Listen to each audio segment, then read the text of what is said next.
Shalom Aleichem, Mishpachim. All right, we are starting a new section in my Shulchan Aruch Harav, the Code of Jewish Law of the Alter Rebbe, Rabbi Shneur Zalman of Liadi. And this is the first volume of his Code of Jewish Law. And in here is laws regarding tzitzis, tefillin, morning blessings, and preliminary prayers. We are in a new section, section 2,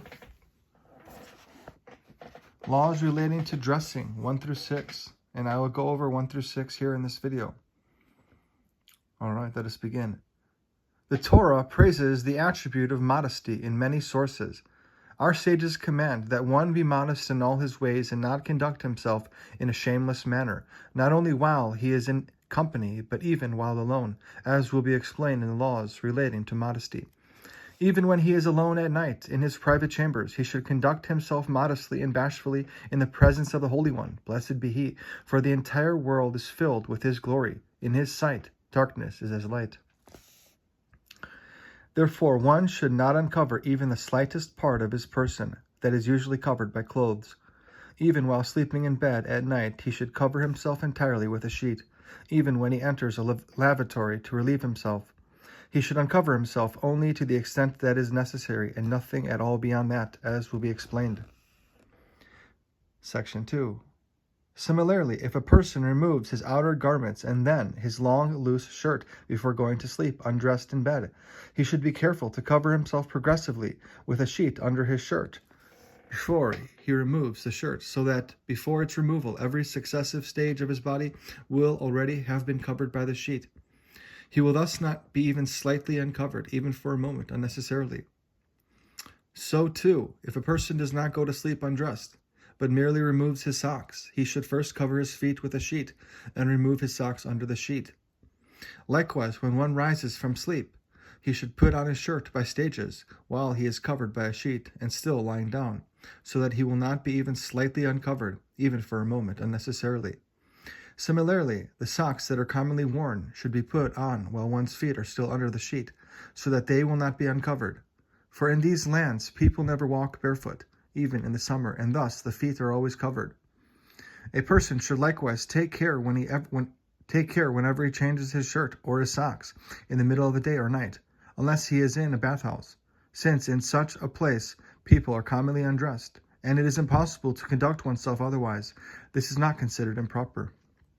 Similar concepts apply when one bathes in a river, except that he should undress and dress as close to the river as possible, so that he will not be unclothed unnecessarily. There is no need even to cover the private parts as one goes down to the river. Indeed, one who does so appears to be embarrassed by his circumcision. It is as if he denies the covenant of our patriarch Abraham. When, however, one comes up from the river and is facing people, he should bend forward or place his hand in front of his private parts to cover them, though without contact, as will be explained. The same applies when one washes in a bathhouse, together with others. If possible, it is preferable to cover his private parts with a garment, so as not to be seen by others. One should be careful to put on his shirt and his other garments properly, not inside out so as to show the unbecoming stitches and the hems, lest people look down upon him. A Torah scholar who inadvertently put on a garment inside, one must remove it. Inside out, one must remove it and put it on properly, so that he should not, heaven forbid, be counted among those who hate me. According to the Kabbalah, one should be careful not to put on 2 garments at the same time, because this leads to forgetfulness. In all matters, the right should be accorded precedence over the left, for throughout the Torah, the right side is dominant. With regard to the priestly service in the Beis Hamikdash, with regard to the right thumb and the right toe of the Kohanim in their inaugural rites, and of the Mitzorah during his purification, and in the Chalitza ceremony, one should therefore give precedence to his right side in all matters.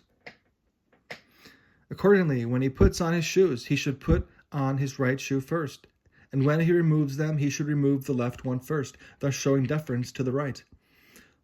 When shoes need to be tied, one should put on the right shoe without tying it, and then put on the left shoe and tie it, and then tie the right. With regard to tying, one should give precedence to the left, for the Torah has granted the left prominence with regard to tying the straps of the tefillin. When shoes do not require tying, one should put on the right shoe first. Similarly, when a person puts on his shirt and his other garments, the right arm should come first. So too, with regard to trousers and socks, the right foot should be given precedence, though if any of the garments require tying, the left side should be tied first. Likewise, when one washes or anoints himself, the right hand should be given precedence. When bathing the entire body in the bathhouse, one should wash his head first, for the head is king over all the limbs. After dressing, one should stand up and walk with his head slightly inclined, not with a totally erect posture,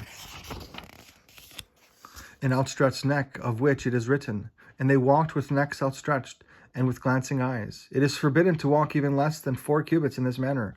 To walk with a totally erect posture is likened to displacing the divine presence, of which it is said, the entire earth is filled with his glory.